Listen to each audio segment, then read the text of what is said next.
to bi bolj vedeli tisti moji vsi podporniki. Mi imamo zelo razpršeno podpise, mi še v tem trenutku nimamo 500 podpisov, koliko pa jih je, pa ne morem odgovoriti, se pa približuje številki, ki je potrebna za vložitev kandidature članov mestnega sveta.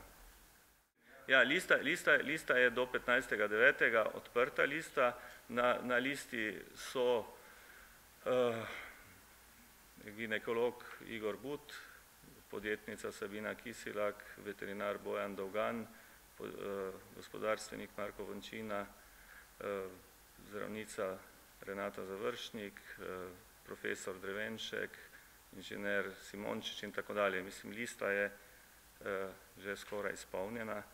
To so kolegi in znanci, ki podpirajo razmišljanje mene, ki imajo različne tudi politične opredelitve, vendar sodijo, da se v mestu ne smemo več politizirati. Ena črka pa taka razlika, to je že nekdo drug uporabil.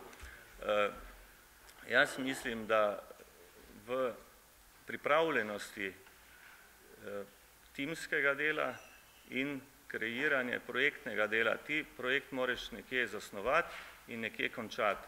Ti ne moreš projekte kar sredi nečesa začenjati ali pa sredi nečesa dodajati ali odvzemati. To se mi zdi ključno. To, da sem Mariborčan, da verjetno drugače čutim o tem Mariboru, v katerem sem od malega, in ena od zadev je, da se zavedam odgovornosti. To ni odločitev, ki je bila lahka, to ni odločitev, katero bi človek preklical, in ta trezen, premišljen način delovanja napram kar najširši možni, tudi političnim opcijam.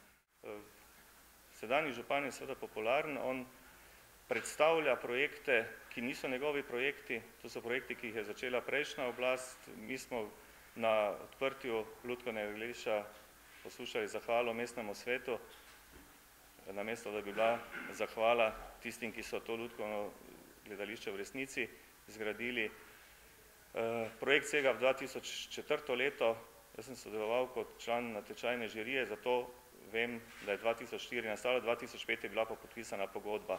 Današnji župan je bil izvoljen leta 2006, to vsi vemo, ampak on to vešče pač pove, da je to projekt. Je mestni projekt, smo ponosni na mestni projekt. Na vsak način uvrstitev v drugi krog.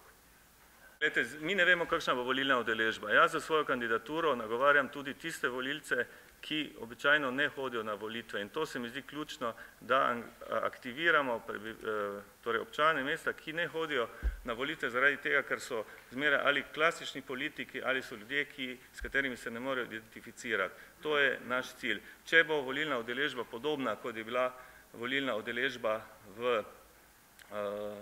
na volitvah, lokalnih volitvah leta 2006, ko je v prvem krogu okrog 60 tisoč volivcev glasovalo, to pomeni, da jaz računam, da bom 20% teh sigurno dobil.